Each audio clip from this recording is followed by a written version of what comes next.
Hey, everybody. How you doing, my brother and sisters? Oh, let me get this started for y'all with the opening. Oh,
hello, and good morning, all my brothers and sisters.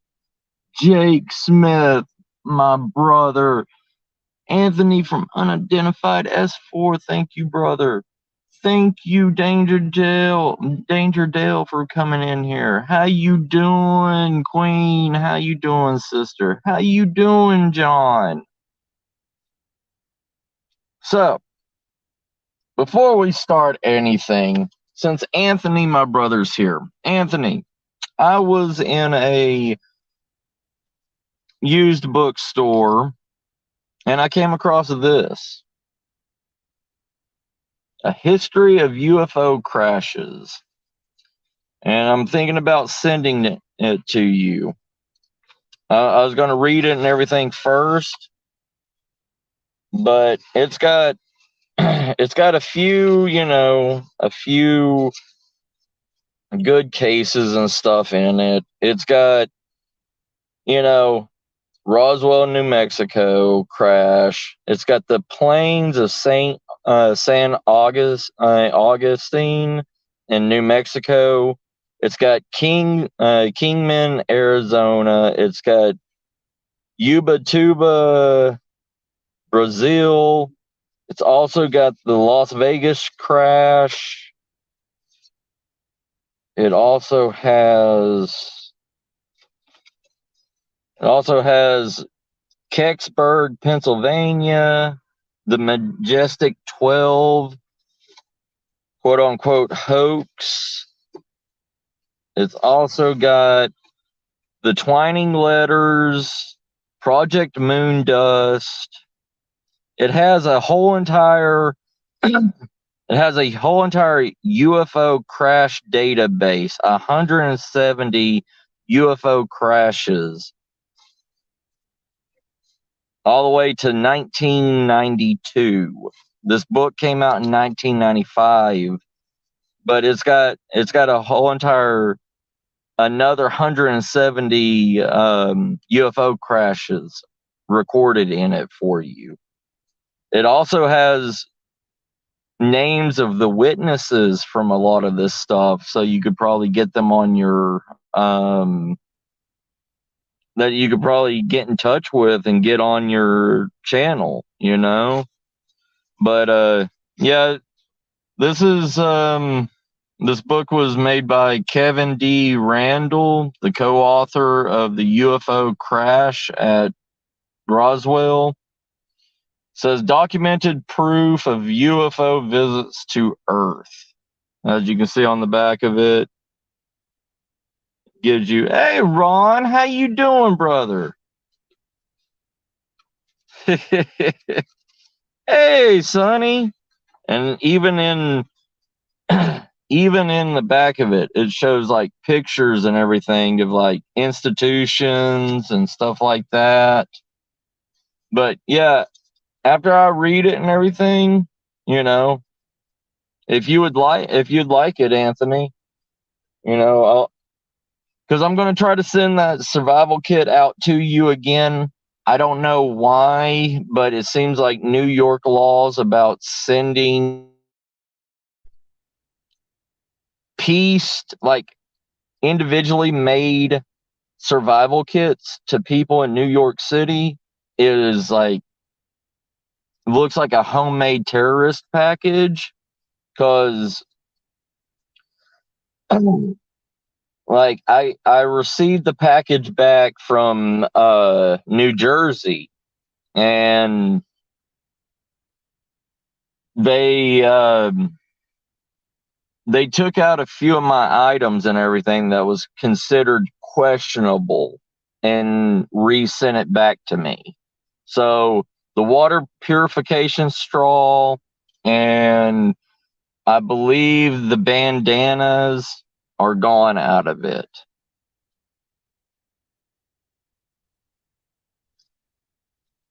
Yeah, I'm sorry, brother. I'm sorry. I tried going through all of the New York and other states like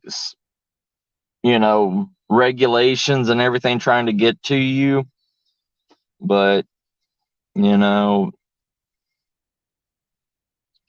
but yeah, and there's another book that I'm going to try to do for survival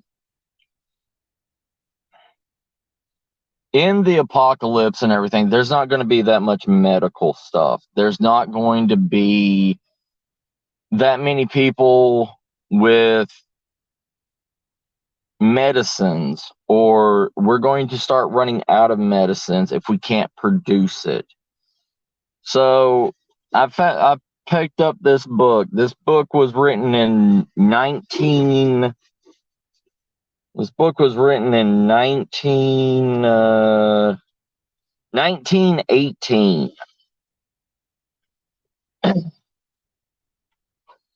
And it's also, if you look at it on the side, it's signed by the author also, Paul Ellsworth. A lot of people considered this guy on the same level as Aleister Crowley, stuff like that. I did a lot of research on this guy, but I bought this thing for $6 at the used. But it's signed by Paul Ellsworth in 1918, and it's called Direct Healing by Paul Ellsworth, and it's supposed to be metaphysically able to heal your body without medicine through your own mental state.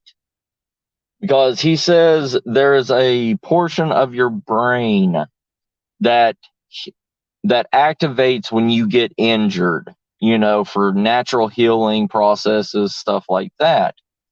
But he said if you can in tune yourself to the part of your brain, you're able to heal yourself a lot quicker and better and faster than normal humans. And that space, the majority of the brain is used for, by what he's saying, Paul Ellsworth is saying, is that the majority of the brain is not used for thinking, not used for basic actions. The majority of your brain is for your organ use and everything else inside of your body. Working your organs, taking care of yourself, doing stuff like that, keeping your body alive, pretty much.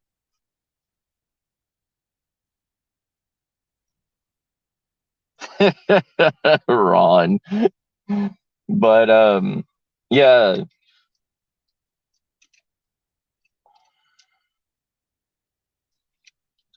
yeah, yeah, and that's what Ellsworth in that book said. Hey, Hawk, how you doing, brother? Hey, Freaky, how you doing?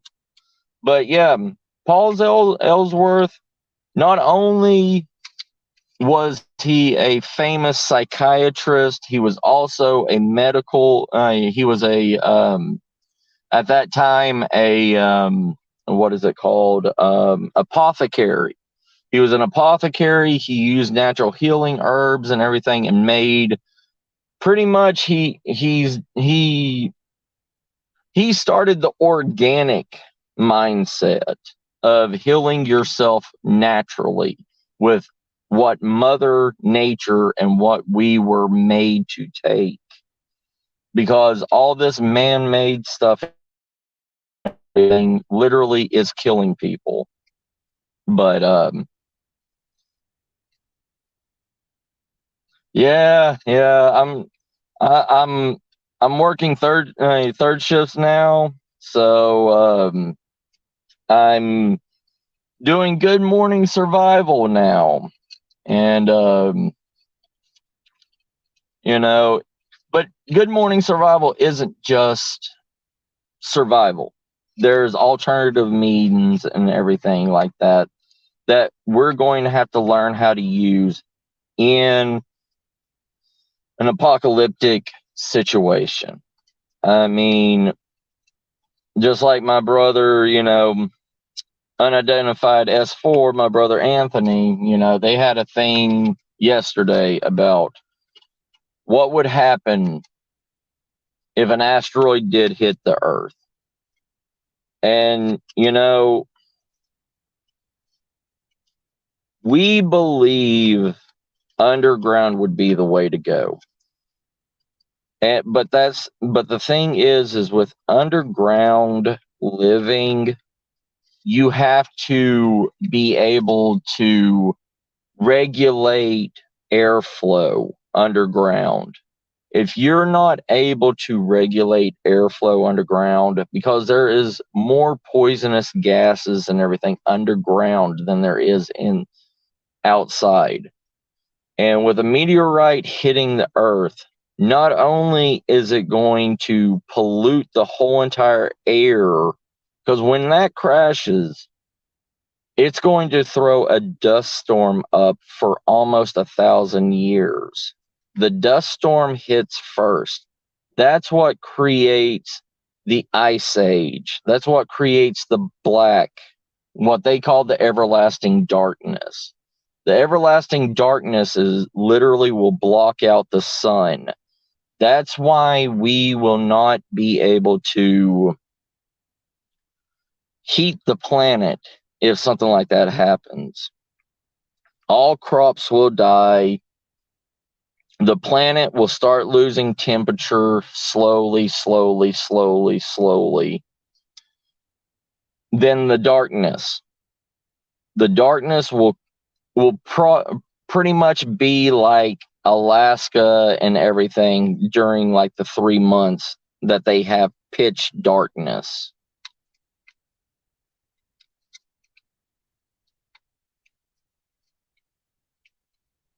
What's up, Sonny brother? How you doing? Oh yeah, yeah.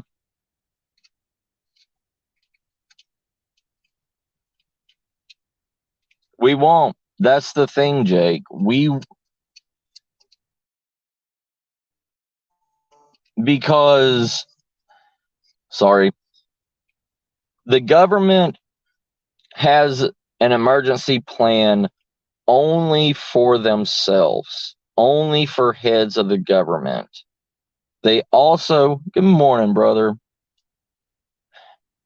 There is a contingency plan for an end of the world apocalyptic scenario.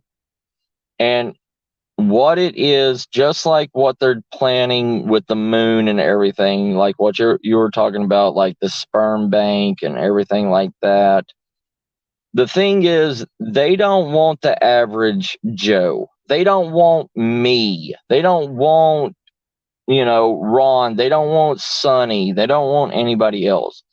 They want people that are masters in special fields. They believe that their genetics and everything will create a perfect scenario clone of that person. So they're going to take it from every scientist. They're going to take it from everybody that has major skill sets or are grandmasters in a union or something like that. You're a bolt master. But here's the thing, Jake. Could you make those bolts by hand? That's the stuff that they're talking about. They need people with high intelligence to bring back society. They need master farmers. They need about 100 people in each dedicated field. And if you do not even, if you're not even looked at by the government, or if you don't have a good business or anything like that, they don't need you. They don't need the barista at Starbucks to learn how to make a cup of coffee. You can teach that literally to a chimpanzee how to make a cup of coffee,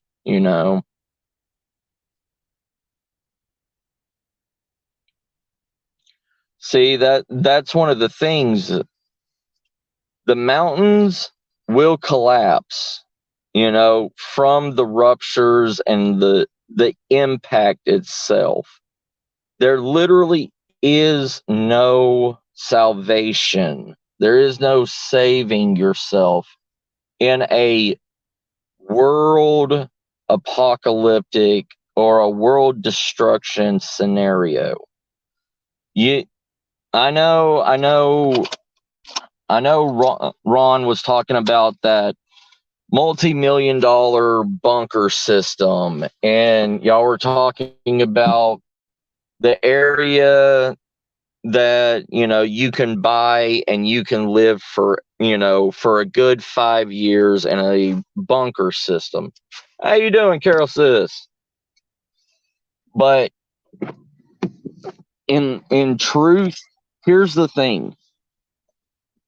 If you know how much water you need as a single human to survive. A single human, the minimum intake of water is 1 gallon a day for a human to live. And I'm talking about every day, 1 gallon of water. And that's not talking about the water that is being used for washing, for cooking, for anything else. If everybody is you cannot store that much water without a purification system that is meant to run in, what is it, tier 4 apocalyptic scenarios. Because a water treatment system and everything is going to have power. It's going to have to run all the time to purify, to oxidize the water. If you do not oxidize water, water will poison you and make you sick. No problem, Anthony, brother. Hey, PPR, brother.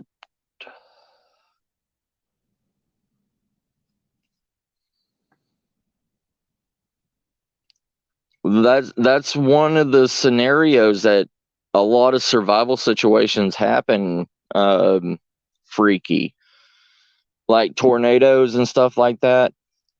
The back of your toilet is a water container. I'm not talking about the inside of the toilet, the back of your water, the water tank itself. In emergency situations and stuff, they want you to fill up that, turn off the water, fill up your bathtub, stuff like that. Drink that water. They even have what's called tub holding containments, which is literally a giant water bag that you put in your tub, and they make different sizes from 100 gallons to I think 400 gallons, depending on the size of your tub. And if you know a tornado or something's coming towards your house or whatever, water bladder in your tub, fill it up from the spigot, and survive off of that water. It even has a what is it called, a siphon pump for it to siphon out the water so you can use it. But people don't understand, water is our life. And the thing is water is its own life source also. Water needs to be oxidated. There's hundreds and hundreds of preppers that I tell all the time, do not buy bottled waters. Do not buy gallon jugs of water and everything, because you have to oxidate that water. If you're sitting here and prepping all these bottles of water and keeping it for years at a time, that water turns putrid and will make you sick. Oh, well, crap. Where did I blip off at? Water needs oxygen, and you cannot store water for long periods of time, because if you store water for a year, go back and try to taste it. Do an experiment. Get one bottle of water. I want everybody to do it. Get one bottle of water. Put it in an open space. I'm not talking about a cold area or anything. Just put it right beside your couch. Leave it there for 4 months. Find that bottle again, open it up and drink it, and see how it tastes. Okay, Freaky. And that's one of the problems that's going to kill all of us off if a cataclysmic, apocalyptic, world-ending scenario happens. That's why we're not living on the moon. That's why we're not living on Mars or anything, is because we can't get water there. Hey, Eli, how you doing, brother?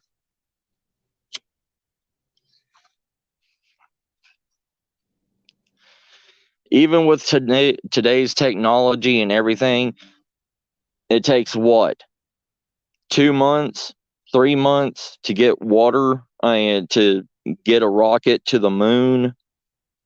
I mean, and if you're looking at going to Mars, trying to get water to go to Mars. I'm doing good, brother. I'm doing good. It's not going to happen. Water is what we need to survive. What's up, Angel? How you doing?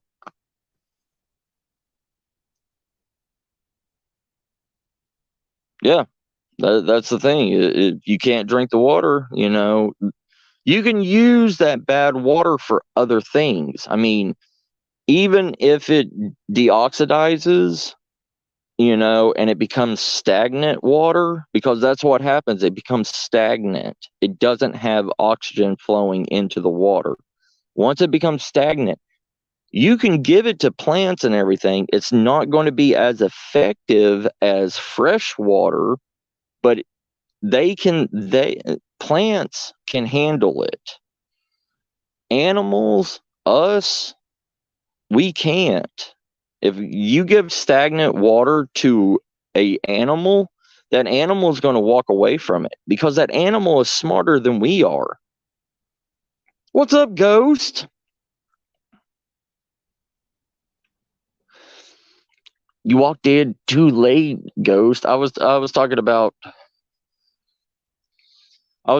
it, how that's why we haven't colonized the moon and Mars and everything, Ghost. Like, because we can't deliver water out to other planets that don't have water, and you're talking about you're going to have to send huge tankers of water to these planets that NASA believes we're going to populate the moon. No, it's going to become stagnant before it even reaches any of these planets.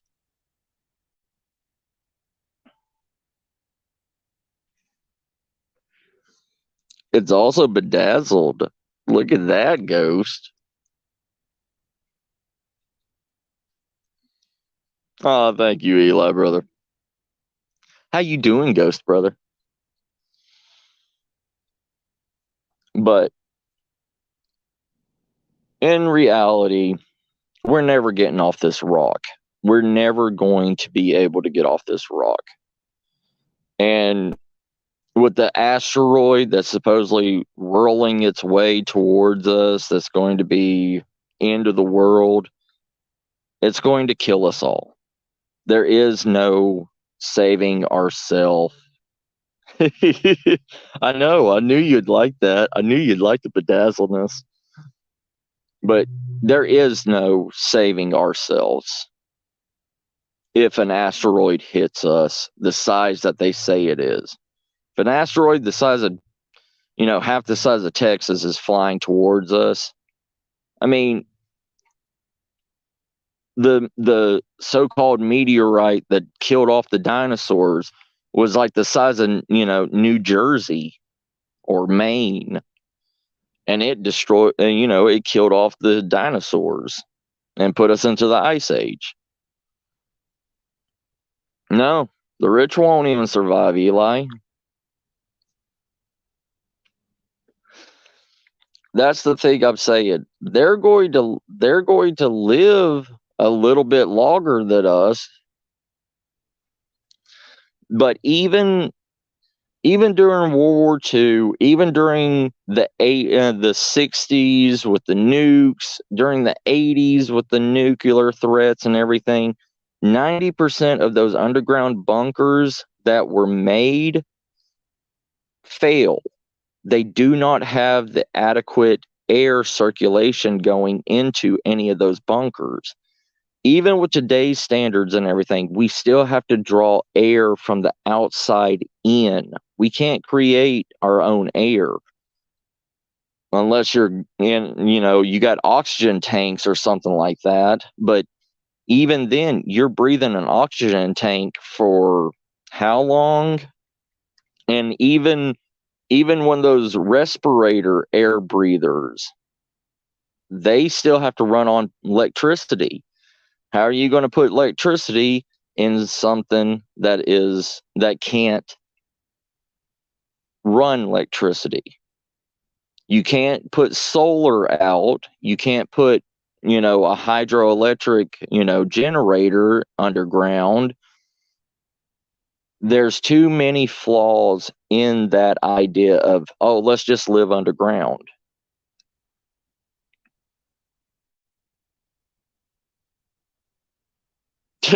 Yeah, Ghost. There's supposedly a asteroid that's heading towards us that that's been on the news, and NASA's been watching for how long? I think at least like the last 2 months. Hey Terry, how you doing? It's all good. What's up, Connor? How you doing, brother? Hey Marianne, how you doing, sis? But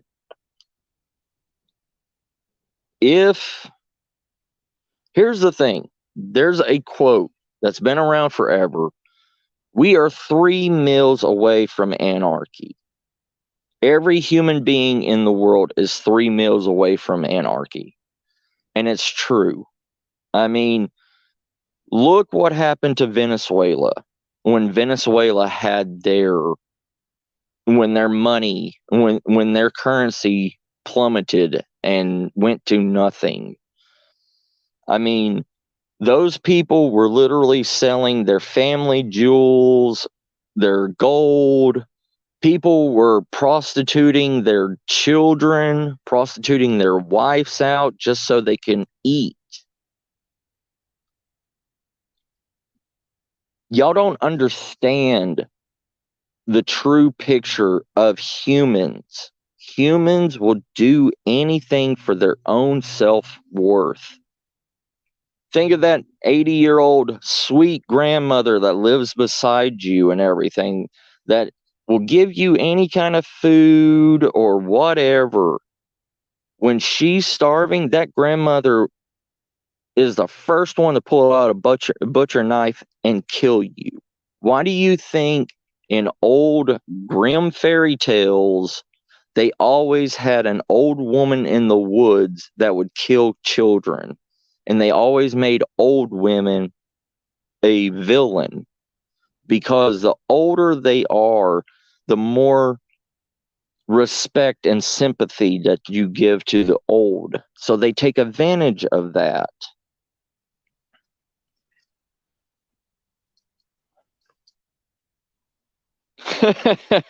Right, Sonny? Hey, what's up, Dark Matter? How you been, brother?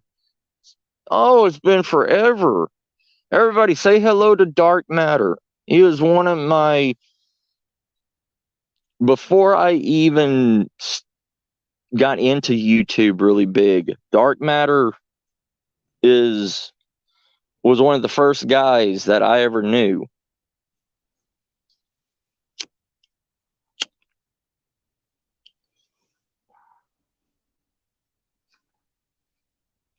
Yeah, I know, right? Not me. that, that's what I'm trying to say, Ghost.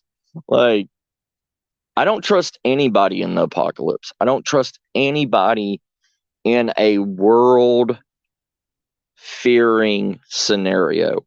I'm sorry. I don't trust any of y'all. And it's true. I love y'all in a perfect world. But when it comes down to, am I going to eat today, or if you're going to eat today and we both look at the same deer, I'm putting a bullet in your head first.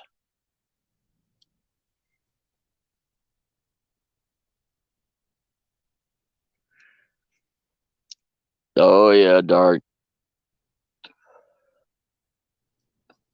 I'm so glad you're here, Dark.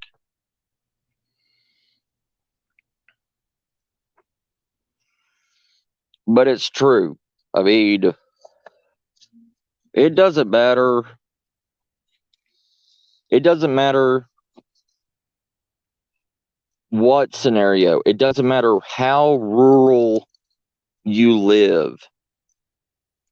When it comes to survival and it comes to somebody feeding their family, and half of y'all in this chat room are fathers, correct? How many of you have kids here? Y'all are fathers, y'all are mothers.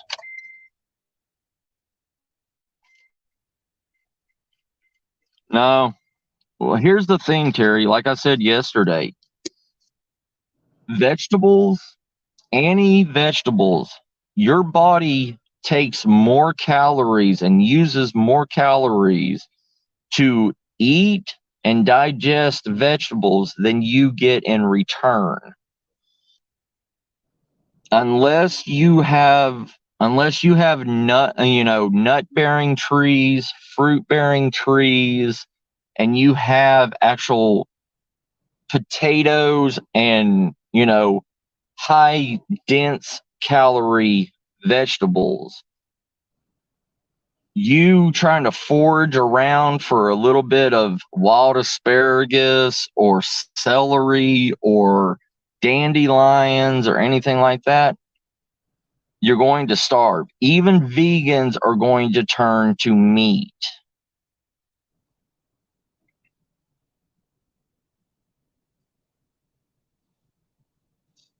But I'm just saying, here, the thing is, how many of you would give your own life for your child or your wife to eat? How many of y'all? If you would give your life for your wife and your child to eat, put a 1 in the chat right now. I want to see if push came to shove and you opened your cabinet and you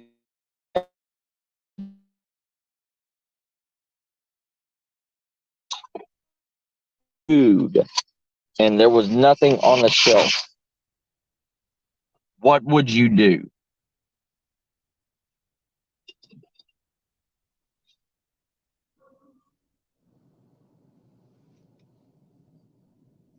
Hey Beth, how you doing, sis? Oh, I'm good. I'm good.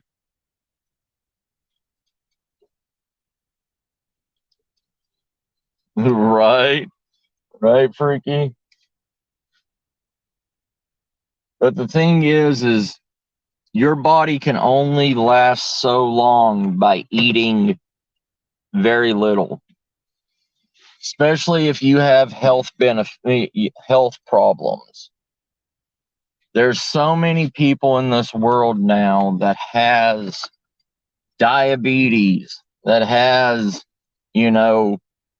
problems with their health, that they need food.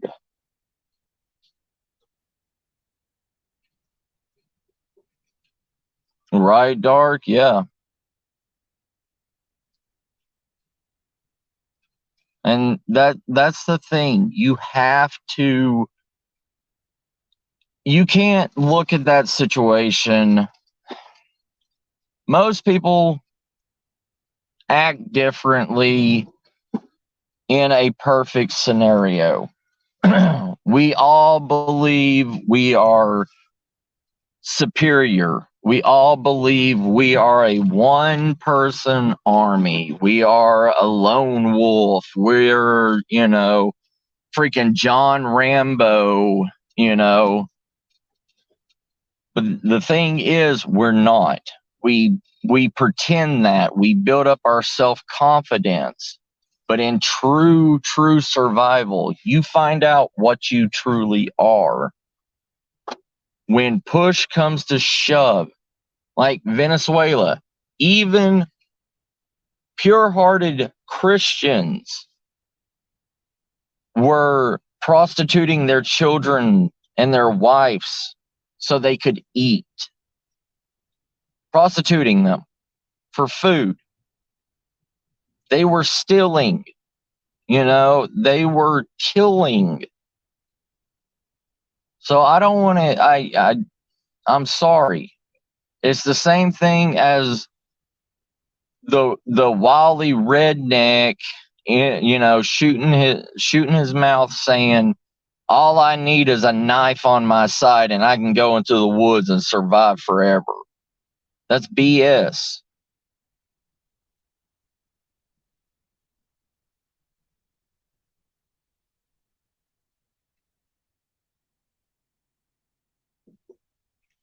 Ain't that the truth? Ain't that the truth, Dark?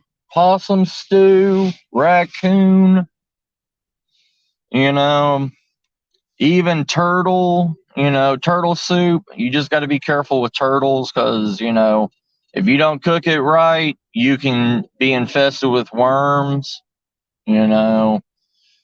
You can also get very sick off of turtles. So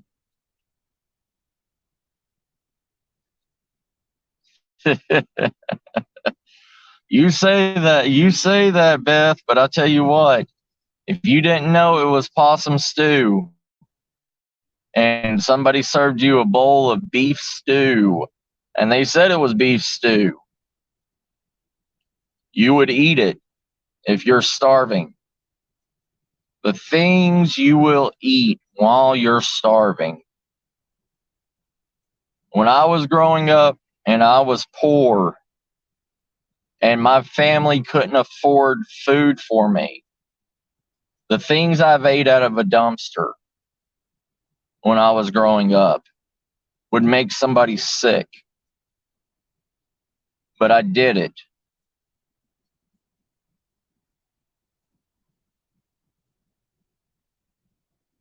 Oh, anybody. You you have to have the mentality that you will survive. You have to. I'm not saying I'm not saying to not have the mentality. I'm not saying to not believe you can't to not believe you can't survive. But you have to know you have to know and take the risks to survive. Because here's the thing, if you're not willing to survive and fight, you're a victim.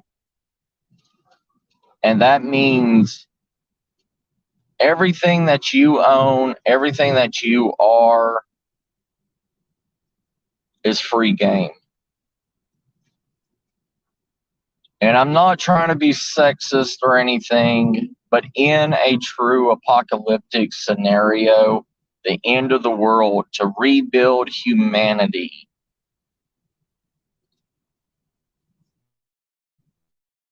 be worth more than anything in this world. Have any of y'all saw the new Mad Max that came out? Like, the piece of crap new Mad Max. But the thing,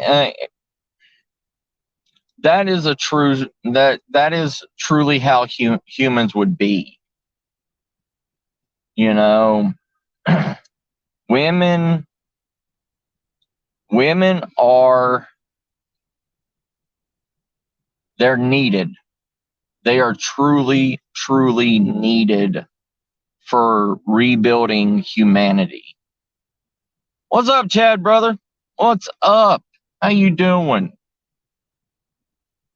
But and look, don't get mad at me because it's the truth. And if you want to get mad at me and leave, leave.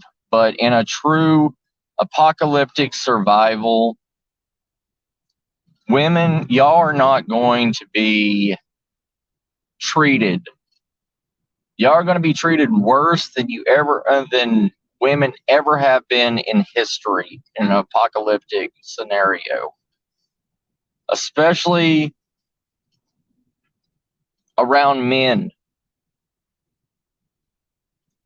Men are only good to women and nice to women and everything because we have laws.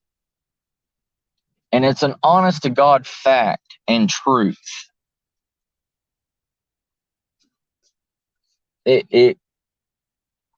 Men in an apocalypse will see you as not only for pleasure, but for rebirthing, for raising children,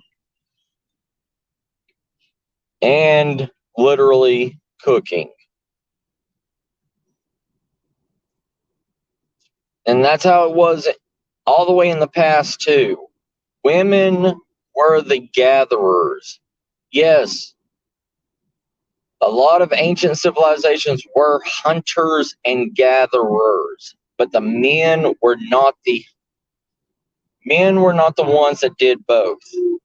Men went out and gave their lives to hunt and kill animals to bring back furs and meat and everything to the tribe, where women were the ones that could see different colors. Women were the ones that knew if the blueberries were perfect to pick, or if blackberries were the perfect shade, or if this vegetable was ripe. They were the gatherers. They went out and gathered, brought it back, and processed all the wild edibles. Sorry.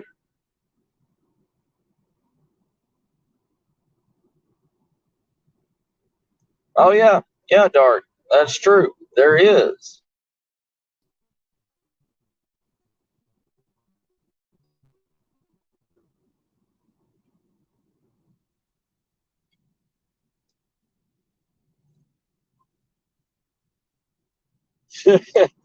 It's true. I mean, it's true, Sonny. I mean, we make light of it right now because we live in a perfect world. Well, technically a perfect world. This world's better than it would be in the apocalypse. But have you ever been so thirsty that your mouth is dry, your throat is dry, your lips are chapped, like cracking because they're so dry? Have you ever been at that stage? If you've never been at that stage, you will never know how it feels to be dehydrated.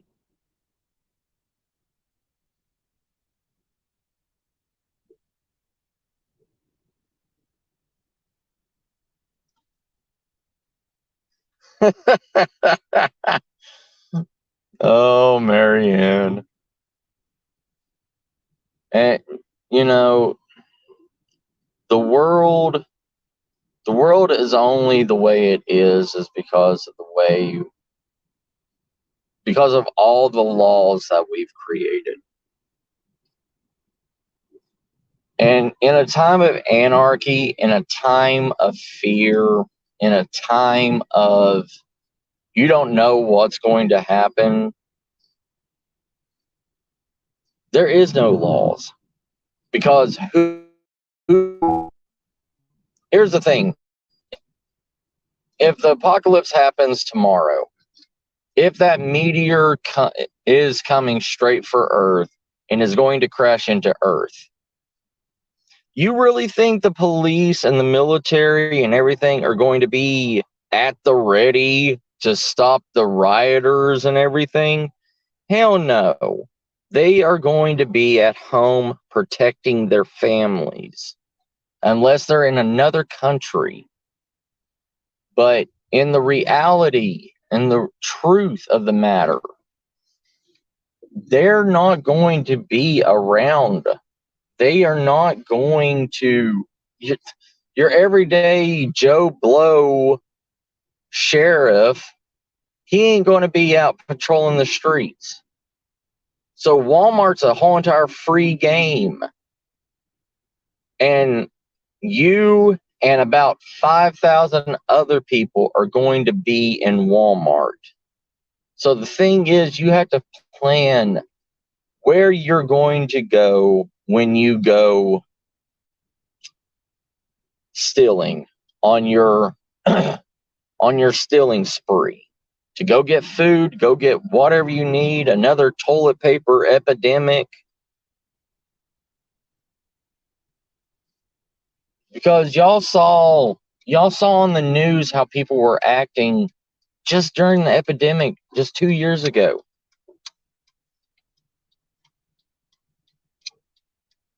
Take that into a bigger idea of what's going to happen.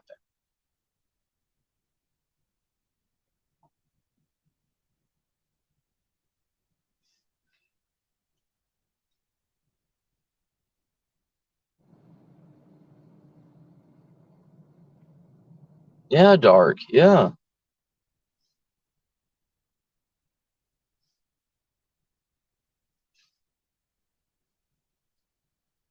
Yeah, that's pretty much it, Beth.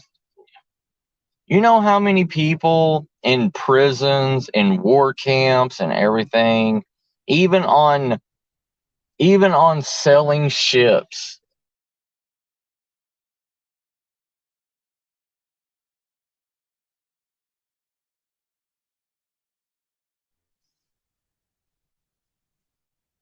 And you know, and to tell you the truth,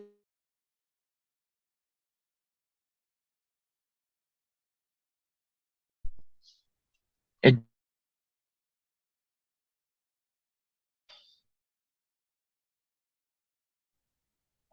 oh yeah.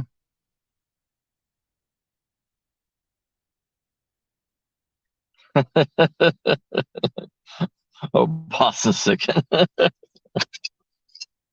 All right, so all you beautiful, beautiful survivalist. Wait, Chad, Spooky, Chad, Sunny. Are y'all going live today?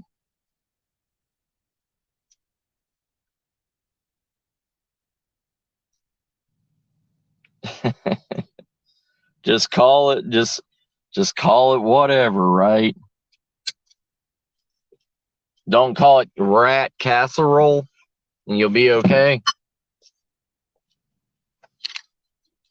But it's you have to get. Society has ruined us.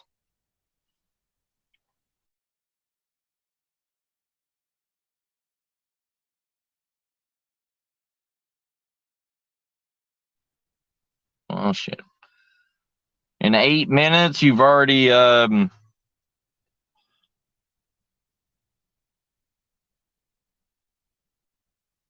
Did you already post your like 8 minutes already, Chad? Or or 8 minutes plus 30 minutes?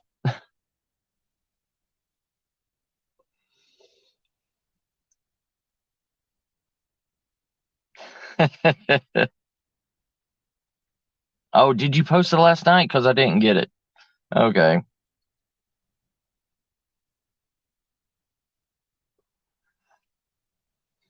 Oh, Dark, you know more than you let on, brother. Oh, got 8 minutes until you go on. Okay. Okay. Well, you see this guy, everybody, this guy down here called Chad Smith Podcast. If you don't mind, I will let y'all know when I get the notification that they're live. We are all going to do a second star survival raid on that guy's podcast. Oh my god, it's a Spooky. How you doing, Spooky? How you doing? Have you had any Stardusters circle Uranus yet? Have you seen any Stardusters circling your Uranus? Did you look up in that?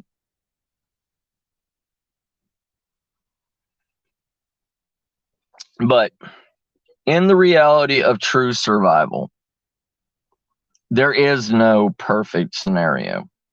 There never will be a perfect scenario in survival. It doesn't matter it doesn't matter how long you've been doing survival.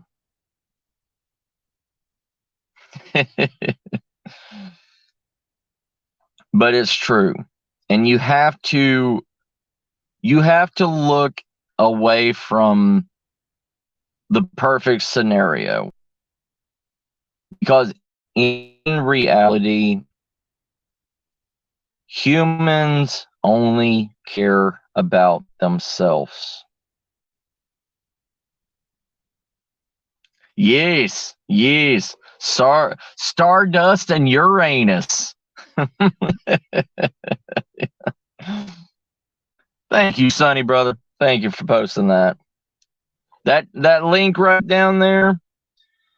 These three guys, that Paranormal Chop Shop, aka Sonny, that Chad Smith, and that Spooky Morales, my mucho caliente mole burrito, my chimichanga, my my sweet paleta. Those three guys are gonna go live, and I'm doing this as a pregame for them, getting everybody warmed and hyped up. And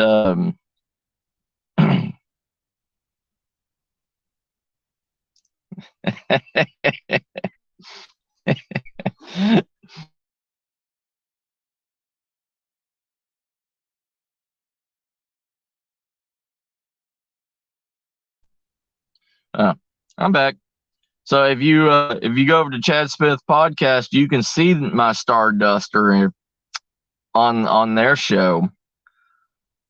My Star Duster is big, long, and erected for flight.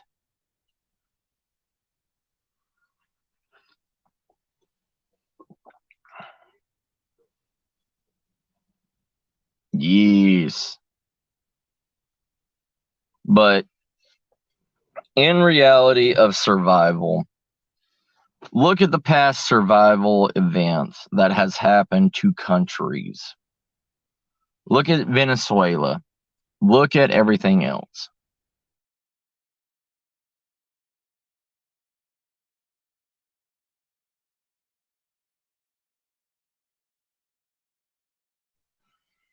The real terminology of zombies. You want to know what a zombie apocalypse is? Have 5,000 people starving. The term zombie means that is willing to rape, steal, kill to get what they need. Do anything for their survival. Why do you think zombies, when zombies are around, all they want to do is just eat humanity? It's not because of that. It's because that is the natural way of life for humans, is food and water. You can deal with anything, you can screw anything else. It's always food and water. Hey Lee, how you doing, brother?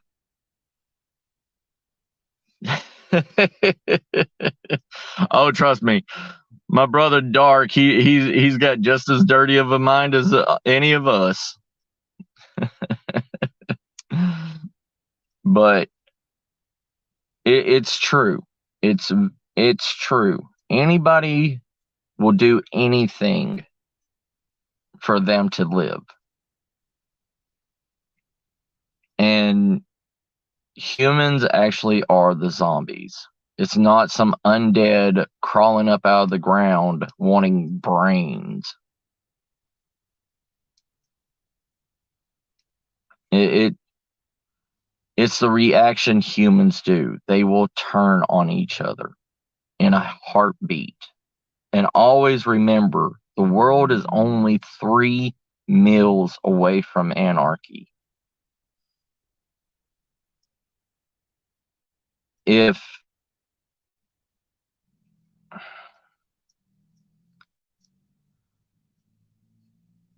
people know that they're going to run out of food,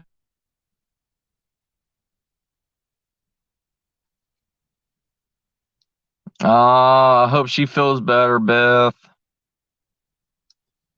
Love you, sis. Take care.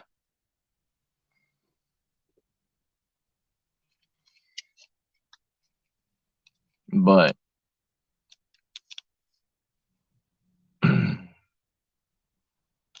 all right, everybody. It is that hour mark. I'm going to get off of here. I will see all of you at the Chad Smith podcast. All right. I love you, family. When y'all get there, just put in hashtag second star raid and 2 clown faces. Ha ha! All right. Love you, family. See y'all soon. Bye.